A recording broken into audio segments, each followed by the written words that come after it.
All of you can hear me? Please, one of you unmute your mic and say if you can hear me. ओम। आप सभी एक साथ ओम का उच्चारण करें। ओम भूर्भुवस्व तस्य वितुर्वरेण्यं भर्गो देवस्य धीमहि धियो यो नः प्रचोदयात्। क्या आप सभी तक हमारी आवाज पहुंच रही है? परम पूज्य गुरुदेव, वंदनीय वंदनीय Yes, sir. Yes. All right. परम पूज्य गुरुदेव, वंदनीय माता जी की सूक्ष्म उपस्थिति में आज का सच्चिंतन हम सब प्रारंभ करते हैं।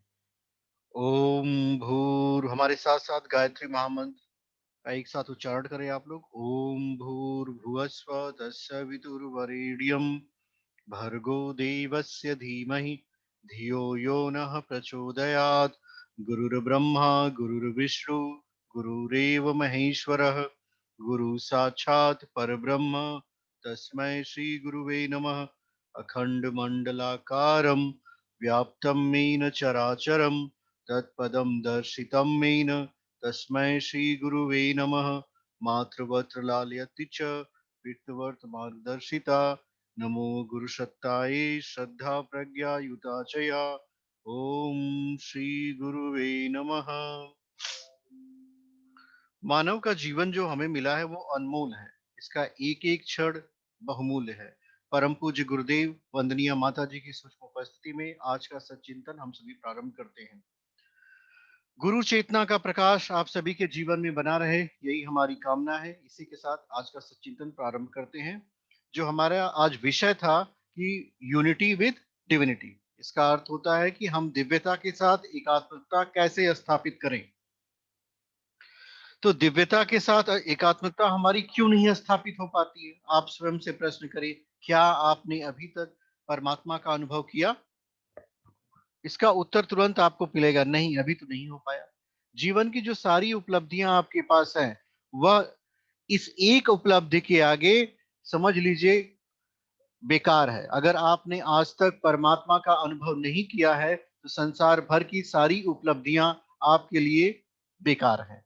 जीवन की सब सर्वोत्तम जो सीढ़ी है, सर्वोत्तम उपलब्धि है, वह है परमात्मा को उपलब्ध होना, पराचेतना को उपलब्ध होना। जो हमारी आत्म चेतना है वो नित्य नवीन तरह से हमें यह कहती है। किसी की भी आत्मा ऐसा नहीं है जो बताती ना हो। हर व्यक्ति की आत्मा बताती है कि तुम्हारे जीवन का एक उद्देश्य है, जिस उद्देश्य को लेकर आप आए हो वो उद्देश्य है पराचेतना से एकात्म होना। आपका उद्देश्य है ईश्वर जैसा ही बन जाना। जब परमात्मा के हम राजकुमार हैं तो क्या हमारे अंदर परमात्मा के सद्गुण न होंगे? इसकी बजाय हम नित्य अपने आप को पाते हैं कि हम सब दुखी होते हैं, रोगी हो जाते हैं, बीमार हो जाते हैं और ऐसी दीनहीन अवस्था में पड़े हुए हैं कि जिसका वर्णन करना बहुत ही मुश्किल है। इन 84 करोड़ योनियों में सबसे कोई दुखी योनि होगी तो वह मानव की आज हो गई है। जबकि जब परमात्मा ने बनाया था तो सर्वश्रेष्ठ साधन युक्त मनुष्य को ही बनाया था। अब इसको बैठ के हमें चिंतन करना पड़ेगा, क्या बावजूद भी हम अपने आप को ऊपर नहीं उठा पा रहे हैं। What is the reason behind it that we can not uplift our self? So you will find simple reason कि आपके कर्म पे आपका नियंत्रण नहीं है, आपके वाणी पे आपका नियंत्रण नहीं है, आपके व्यवहार में आपका नियंत्रण नहीं है। कभी कभी तो कुछ लोगों से पूछिए, जीवन में अगर उनके दुख आ गया तो वो कहते हैं कि भाई मैंने कौन सा ऐसा कर्म किया था कि ये दुख आ गया। याद रखना इस बात को कि जो बोओगे उसी को काटोगे आप। किसी दूसरे का बोया हुआ आप काट नहीं सकते। कर्म का अकाट्य सिद्धांत होता है। जो कर्म रूपी बछड़ा होता है ना, वो उसी के पास जाता है जो उसकी माँ होती है। जहां से सृजन हुआ है वहीं जाएगा वो। तो इस बात में एकदम निश्चय रख लो कि आपके जीवन के दुख आपने ही बनाए हैं। इसमें कोई तीसरे व्यक्ति है ही नहीं, न ईश्वर है न कोई दूसरा व्यक्ति। आप ही इसके सृजेता हो और उसका उन्मूलन आप ही कर सकते हो। जीवन में जब भी दुख आए तो दोनों हाथ खड़े हो जाओ और पूरी बहादुरी से कहो, आओ मैं तुम्हें गले लगाता हूं क्योंकि तुम मेरे ही भरत पुत्र हो। कभी मैंने तुम्हारा सृजन किया है तो मुझे क्या इसमें तकलीफ है कि तुम हमारे पास आ रहे हो? आ जाओ, मेरे संसार के सारे दुखों मैं तुम्हें अपने गले लगाने के लिए तैयार हूँ। देखना उस दिन से आपके जीवन में एक नित्य नवीन परिवर्तन होने लगेगा। अपनी आत्म चेतना का परिष्कार किए बिना जिस तरह एक पत्थर को जो छीनी हथौड़ी से एक मूर्तिकार एक सुंदर मूर्ति बना देता है। हुआ क्योंकि एक बार एक शिला थी और उसने देखा एक पत्थर को बहुत सारी छीनी हथौड़ी लगाई जा रही थी और शिला बड़ी प्रसन्न हो रही थी कि देखो तुम्हारे ऊपर तो कितने हथौड़े चल रहे हैं।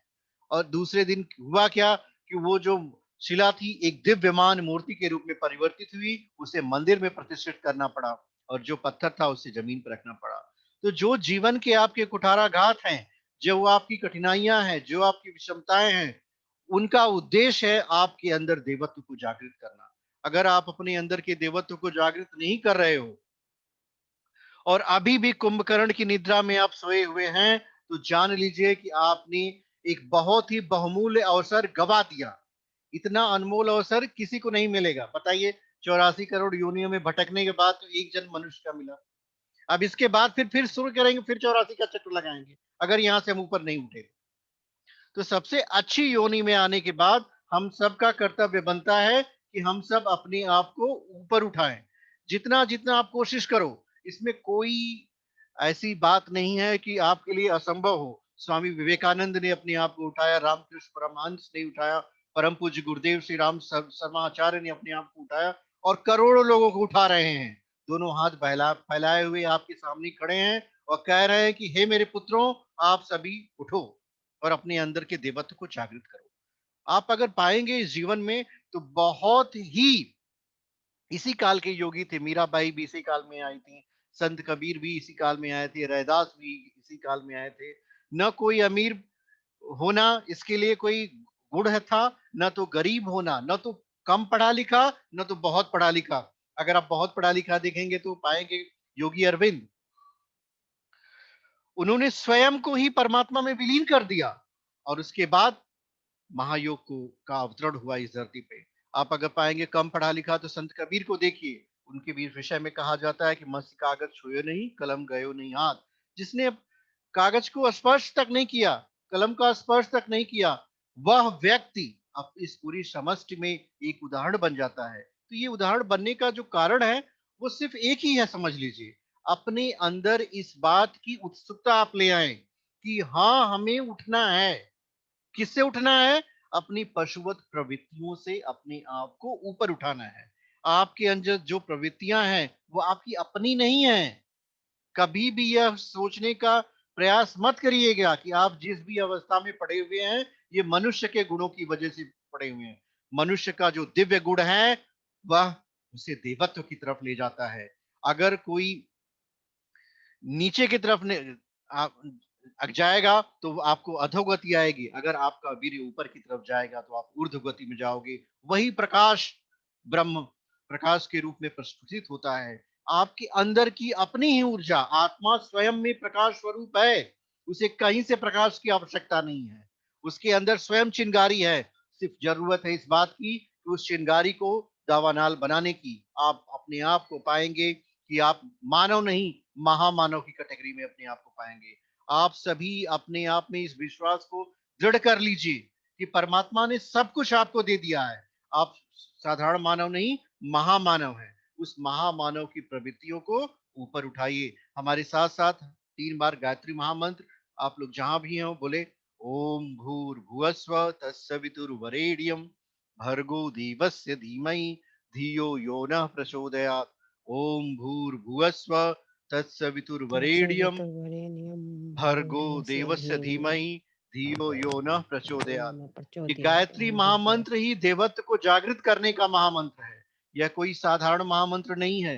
इस महामंत्र के जब से आपके अंदर जो सुसुप्त देवत्व है वह जागृत होगा। इसे कभी भी ऐसा मंत्र न समझे कि इसे मैंने सुना है, समझा है, पर आपने किया नहीं है। इस मंत्र की 3 माला आप नित्य जप करो। सुबह उठ करके ब्रह्म मुहूर्त में, सुबह नहीं उठ सकते हैं, कभी भी उठिए जब भी आपको समय मिले, क्योंकि ईश्वर की उपासना के लिए हर काल शुभ होता है। अच्छे कर्म कभी भी किए जा सकते हैं और बुरे कामों के लिए कोई भी काल अच्छा नहीं होता। तो असत्कर्म अपने आप की भलाई, ब्रह्म ज्ञान से बढ़कर कोई नहीं है। आपने अपने जीवन में, अपने शरीर में बहुत भोजन किया होगा, एक बार आत्मा का भी भोजन कर लीजिए। आत्मा का जो भोजन होता है वो ब्रह्म ज्ञान होता है।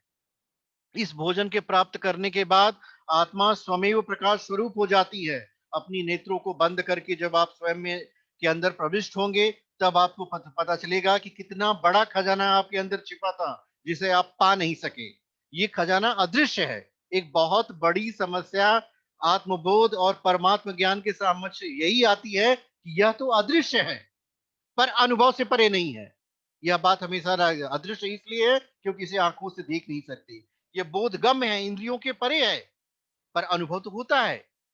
कितने लोगों ने इसका अनुभव कर लिया, और जिसने इसका अनुभव पा लिया वह धन्य हो गया, निहाल हो गया। मीराबाई इसी के विषय में कहती हैं, यह तो घर है प्रेम का, खाला का घर नाई, सिर मुड़ाए भुई धरो तब बैठो घर माई। मीराबाई कहती हैं कि परमात्मा के घर में प्रवेश कैसे होगा, उसके लिए आपको अपने अहंकार का त्याग करना पड़ेगा। सिर मुटाए का मतलब गर्दन काटने से नहीं है कि गर्दन काटेंगे पहुंच जाएंगे। अपने अंदर व्याप्त अहम का त्याग करिए। कौन कौन सा अहंकार हमारे अंदर है उसे आप ढूंढिए। किसी के अंदर पद का होगा, किसी के अंदर वैभव का होगा, किसी के अंदर ज्ञान का होगा, किसी के अंदर नाम का होगा। ये सब इस जन्म के हैं, इस शरीर के साथ हैं और शरीर के साथ चले जाएंगे। यह तो आपका कुछ है ही नहीं। आपका जो वास्तविक धन है वो आत्मबोध है, आत्मज्ञान है। और वह तो सिर्फ एक ही बात में है कि मैं तो कुछ नहीं, मैं तो परमात्मा का अंश वंश वंशज हूं। मैं प्रेम स्वरूप हूं, मैं शांति स्वरूप हूं, मैं ज्ञान स्वरूप हूं। मेरे अंदर परमात्मा की दी हुई समस्त शक्तियां हैं। इस बात का मुझे बोध करना है। आज जब आप सोने के लिए जाएं तो अपने मन में एक ही विचार ले आए, हे परमात्मा आप कहाँ हो, किधर हो, हमें अपना बोध कराओ, हमारी शक्तियों को जागृत करने में हमारी मदद करो। निश्चय ही गुरुदेव माता जी आपका आपको दिव्य स्पर्श कराएंगे और आपको नीचे से ऊपर उठाएंगे। गुरु चेतना हर तरफ व्याप्त हो चुकी है। वो हर उस दिव्य आत्मा का आवाहन कर रही है जो कहीं भी हो, किसी भी अवस्था में हो, कि आप अपने ऊर्ध्व अधोगामी स्थिति से ऊर्ध्वगामी में उठ जाओ। आप उठो और हम आपको सहारा देंगे, हम आपको ले चलेंगे। समर्पण का भाव संसार का सबसे बड़ा भाव होता है। सबसे बड़ी बड़ी साधनाएं समर्पण से होती हैं। आपकी शक्तियां न्यून हो सकती हैं, परमात्मा की तो नहीं हो सकती, भगवान की नहीं हो सकती, ईश्वर की नहीं हो सकती। याद करिए उस बात को। एक बार के युद्ध में हुआ क्या था, आप सभी को पता होगा। जब बाली और सुग्रीव का युद्ध हुआ, सुग्रीव तो इधर उधर भागता रहा, उसके अंदर वो क्षमता नहीं थी कि बाली को वो लड़ सके। पर जब उसने राम को समर्पित कर दिया तो उसके अंदर वो सामर्थ्य आई कि वह युद्ध कर सका। उसी तरह हम सबको अपने आप को परमात्मा को समर्पित करना है, परमात्मा चेतना को समर्पित करना है। और जिस दिन हमारा सर्वस्व समर्पित हो गया परमात्मा को, समझ लो उस दिन हमारे जीवन में जागृत हो जाएगी। आप बिल्कुल उसी तरह प्रकाशमान हो जाएंगे जिस तरह एक सूर्य जागृत होने पर पूरे संसार को उजाला हो जाता है। आप भी संसार के जीते जागते सूर्य हो जाओगे, जीते जागते मंदिर हो जाओगे, जीते जाते तीर्थ स्थल हो जाओगे। यह तभी संभव है जब आप स्वयं का सुधार करें। कहा जाता है हम बदलेंगे युग बदलेगा, हम सुधरेंगे युग सुधरेगा। तो हमें इसकी शुरुआत स्वयं से ही करनी है। हमें अपने आप को ज्ञान के प्रकाश से प्रस्फुटित करना है। ज्ञान का प्रकाश हमें स्वयं अपने अंदर धारण करना है और उस ज्ञान को प्रकाश को सर्वस्व फैलाना है। यही हमारे जीवन का परम लक्ष्य, परम उद्देश्य होना चाहिए। देखिए ये लक्ष्य तो बहुत महान है, इसे एक दिन में नहीं पाया जा सकता। Within one day Rome can not be build. पर यह असंभव नहीं है, यह संभव है। इसी जन्म में आप आत्म जागृत को पा सकते हैं। आप याद करिए उस व्यक्ति को जो राजा के घर में पैदा होता है, सिद्धार्थ। पर वह भी जब संसार को देखता है तो उसके मन अंदर जिज्ञासा उत्पन्न होती है कि भाई ये क्या है। जब वो बाहर निकलता है महल से तो देखता है एक बूढ़ा, एक रोगी और बीमार और एक शव। इन चार दृश्यों को हम रोज देखते हैं, हमारे अंदर तो कुछ नहीं होता। दृश्य तो वही है पर देखने वाला बदल गया। जब उसने देखा, उससे पूछा कि आखिर तुमने तुम्हारे अंदर क्या हुआ, तो जानते हैं सिद्धार्थ ने क्या उत्तर दिया। जब वो बुद्ध हुए, वो कह रहे थे कि जब मैंने उसको देखा, बूढ़े को तो बूढ़ा हो गया, रोगी को देखा तो रोगी हो गया, और शव को देखा तो मैं स्वयं मृत हो गया। अब तो मेरे अंदर आयु ही नहीं रही। मैं सोचने लगा कि यह शरीर जिसके साथ मैंने अपने आप को जोड़ा है, या तो रोगी हो जाएगा, बूढ़ा हो जाएगा, बीमार हो जाएगा। तो बताओ ऐसा संबंध के लेके क्या करना? मुझे तो ऐसे संबंध के बारे में पता करना है जो न रोगी हो, न बूढ़ा हो, न बीमार हो। जो शाश्वत है, सत्य है, वह सिर्फ एक है, आत्मा है और परमात्मा है। मुझे तो उसकी खोज करनी है, मुझे सत्य की खोज करनी है। और जिस समय महात्मा बुद्ध एक दृढ़ निश्चय करके बैठे थे कि जब तक मुझे आत्मबोध नहीं होगा, मैं इस बोधि वृक्ष से नीचे नहीं उठूंगा। सोचिए इस बात को, इतना बड़ा निश्चय। अगर वो कहते कि नहीं हम बूढ़े हो जाएंगे तब तक आत्मबोध हो जाएगा, शायद नहीं हो पाता। पर उन्हें के अंदर ये संकल्प उठा कि जब तक आत्मबोध नहीं होगा, हम यहाँ से उठेंगे नहीं। होता क्या है, वो खीर पीते हैं, उन्हें आत्मबोध की प्राप्ति हो जाती है, प्रकाश दिखाई देता है, ज्ञान हो जाता है। और वही बुद्ध जो कभी संसार को देख के रो रहे थे, मुस्कुरा रहे होते हैं।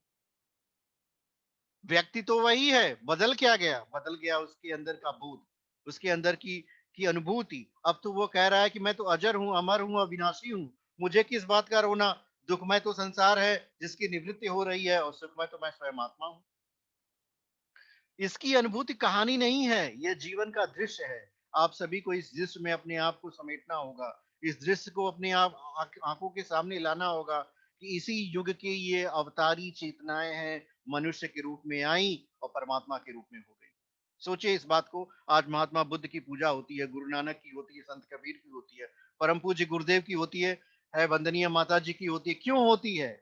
क्या है इनके पास? इनके पास भी तो वही, जितनी हड्डियां हमारे शरीरों में है, जितने दांत है मुख में, उतने ही हैं। जो रक्त हमारे नसों में बहता है वही इनके पास है, जो हृदय की धड़कन हमारी है जो, वही इनके पास है। पर कभी अपने आप से पूछो कि इनके पास क्या विशेष है? इनके पास जो विशेषता है ना, उसकी तरफ आप अगर जाएंगे तो इनके पास एक हृदय है जो हर प्राणी मात्र के लिए धड़कता है। परम पूज्य गुरुदेव के हृदय को अगर आप टटोले तो पाएंगे उसमें हर धड़कन की आवाज सुनाई देती है। हर व्यक्ति के प्रति उनके अंदर प्रेम है, करुणा है, दया है, निरस और उम्मीद की किरण है। हर व्यक्ति से उन्होंने लगा के रखी है कि जैसे रामचंद्र के युद्ध में ऋक्ष वानरों ने रावण से युद्ध किया, वैसे ही संसार की वृत्तिरेख से ये मेरे छोटे छोटे बच्चे युद्ध करेंगे। और निश्चय ही इस युद्ध में गुरुदेव का आशीर्वाद आप सभी को प्राप्त होगा। तो हृदय में हमारे परमात्मा का वास हो, इस बात के लिए हमें क्या करना चाहिए? जो हमारा हृदय का केंद्र है, जहाँ पे परमात्मा है, करुणा का सागर है, दया का सागर है, कठोरता बिल्कुल नहीं होना चाहिए। प्राणी मात्र के प्रति आप कल्याण की भावना करो। जब भी आप गायत्री महामंत्र का जप करें तो इस बात का अनुभव करें कि आपके हृदय चक्र में दिव्यता का प्रकाश तेज जागृत हो रहा है। और यह प्रकाश प्रेम का है। अपने आप से कहें कि मैं प्रेम स्वरूप आत्मा हूँ, मैं ज्ञान स्वरूप आत्मा हूँ, मेरे जीवन में कोई कठिनाई नहीं है, क्योंकि मेरे रोम रोम में परमात्मा है। बताइए ये कितनी बड़ी अनुभूति है। परमात्मा ने आपको बनाया, ईश्वर ने आपको बनाया और कण कण में वह सर्वव्यापी हो गया। उसने अपने आप को विलीन कर लिया संसार में। बताइए, ईश्वर का रूपांतरण ही संसार हो गया और आप संसार में रम गए, और जो रमा हुआ है संसार में उसको भूल गए। तो आपको रमना है अपने रोम रोम में व्याप्त उस राम के प्रति, जिसने जो संसार के कण कण में व्याप्त है। उसका साधन है गायत्री महामंत्र। एक बार फिर हमारे साथ 3 बार बोलेंगे आप सभी। ओम भूर्भुवस्व तत्सवितुर्वरेण्यम भर्गो देवस्य धीमहि धियो यो न प्रचोदयात्। ओम भूर्भुवस्व तत्सवितुर्वरेण्यम भर्गो देवस धीमहि धियो यो न प्रचोदयात्। परमात्मा का प्रकाश हमारे अंदर धी के अंदर आए। जब हम प्रार्थना करते हैं गायत्री महामंत्र में, तो कहते हैं हे परमात्मा, आप सर्वव्यापी हो, हमारे मन शरीर और आत्मा में व्याप्त हो जाए आपका प्रकाश। और हमारी ही नहीं, हम सबकी बुद्धि को सन्मार्ग में प्रेरित करो, हमें सही दिशा दो, हमें ले चलो अपने साथ। हम बच्चे हैं, हमारे हाथ को पकड़िए और हमें अपने साथ चलाइए। ये बहुत बड़ी चीज है, समझ लीजिए। अगर आपको अपने पिताजी से मांगना हो तो क्या मांगा जाए? पिताजी हमारे हाथों को पकड़ लीजिए, हमें चलाइए। तो हम परमात्मा के हाथ को नहीं पकड़ते, हम परमात्मा से कहते हैं प्रभु हमारा हाथ पकड़िए और हमें चलाइए। निश्चय ही आप इस मंत्र का जप करेंगे, गुरुदेव माता जी आपके हाथों को पकड़ेंगे और आपको चलाएंगे और आगे ले जाएंगे। ये हमारा नहीं, परम पूज्य गुरुदेव का आश्वासन है हर उस व्यक्ति को जिसने गायत्री महामंत्र जपा। गुरुदेव ने अपने जीवन में गायत्री के 24 महापुरुषण किए। एक महापुरुषण में 24 लाख मंत्र होते हैं। 24 वर्षों तक लगातार 24-24 लाख मंत्रों का जप किया दादा गुरुदेव के दिव्य संरक्षण में। उन्होंने जौ की रोटी खाई और छाछ खाया और कुछ नहीं खा किया, और इसके बाद क्या किया, इन 24 लाख महापुरुषों की संपूर्ण शक्ति पूरी मानवता के लिए उन्होंने वितरित कर दी। हर उस व्यक्ति के लिए जो गायत्री महामंत्र जप कर रहा है, उनका दिव्य आश्वासन है कि यह मंत्र स्वयं फलित है। इसका यह किसी की भी गायत्री साधना कभी निष्फल नहीं होती। ये गुरुदेव का आश्वासन है, ये मेरा आश्वासन नहीं है। गुरुदेव स्वयं कहते हैं कि बेटा, किसी की भी गायत्री साधना निष्फल नहीं जाती है। आप सभी नित्य कम से कम 3 माला गायत्री महामंत्र का जप करें। मन से दुर्विचार, दुर्भावनाएं, दुष्प्रवृत्तियां निकाल दें। हर व्यक्ति के बारे में प्रेम का भाव ले आए, किसी व्यक्ति के बारे में नकारात्मकता न ले आए। अगर कोई व्यक्ति आपको परेशान भी कर रहा हो, तो उसके लिए भी परमात्मा से प्रार्थना करें, हे प्रभु इनका कल्याण करो। संसार का सबसे बड़ा मंत्र है कि कभी भी किसी मनुष्य के बारे में मत सोचो। आप अपने मन में हमेशा सोचे कि हे प्रभु इसका भी कल्याण करो। आप पाएंगे आपका जीवन प्रकाशवान हो जाएगा, उज्जवल हो जाएगा, देवीमान हो जाएगा, और आप आगे बढ़ते हुए चले जाएंगे। आज की सबसे बड़ी समस्या है कि आप जब करने बैठो और आपका मन भ्रमण करने लग जाए। इसका क्या कारण है कि आप बैठे हो प्रभु का ध्यान करने के लिए, पर लग ही नहीं रहा ध्यान? क्योंकि आप पूरे दिन आपने अपने मन को भ्रमण करा लिया। संसार का हर प्राणी प्रभु है, ऐसी भावना अपने अंदर ले आए। कोई भी ऐसा व्यक्ति नहीं जो प्रभु का अंश वंश वंशज न हो। जितने भी व्यक्ति हैं, जितना भी चराचर जगत है, सब प्रभुमय है। इसी बात को कहते हुए गोस्वामी तुलसीदास कहते हैं, निज प्रभुमय देखई जगत, कहीं से करे विरोध। यानी मुझे ये जो पूरा संसार है अपने राम युक्त ही दिखता है, हम किसका विरोध करने जाए। तो यह भावना आप अपने अंदर ले आए। 1 दिन, 2 दिन, 10 दिन, यह निश्चित रूप से आपके मन में प्रगाढ़ होती हुई चली जाएगी, और आप पाएंगे कि पूरा जगत आपको प्रभुमय दिखने लगेगा, और आप स्वयं प्रभुमय हो जाएंगे। प्रेम का स्वरूप आपका अपना स्वरूप हो जाएगा। अंत में हम आप सभी के लिए शुभ भावना के संकल्पों से यह कामना, यह भावना करते हैं, हे परमात्मा, ये जो लोग भी आज हमसे जुड़े, इन सभी लोगों के मन में अनंत प्रेम भाव जागृत हो। आपकी दिव्य ऊर्जा का प्रवाह इनके हृदय क्षेत्र में प्रस्फुटित हो जाए। ये प्रेम स्वरूप हो जाएं, ज्ञान स्वरूप हो जाएं, आनंद स्वरूप हो जाएं। हे प्रभु, इनके समग्र रोग, शोक, दुख, इन सबको आपकी दिव्य ब्रह्माग्नि में भस्मीभूत हो जाए। इनके जीवन में प्रेम ही प्रेम हो जाए, यही हमारी कामना है। आप सब लोग आज हमसे जुड़े, आप इसके लिए आपको धन्यवाद। परम पूज्य गुरुदेव, वंदनीय माता जी का आशीर्वाद आप सभी को प्राप्त हो। आप हमारे इस चैनल को सब्सक्राइब करिए, शेयर करिए। ओम शांति। अंत में दीर्घ ओम का उच्चारण करें, इसके साथ शांति करें। ओम शांति शांति शांति। ओम शांति।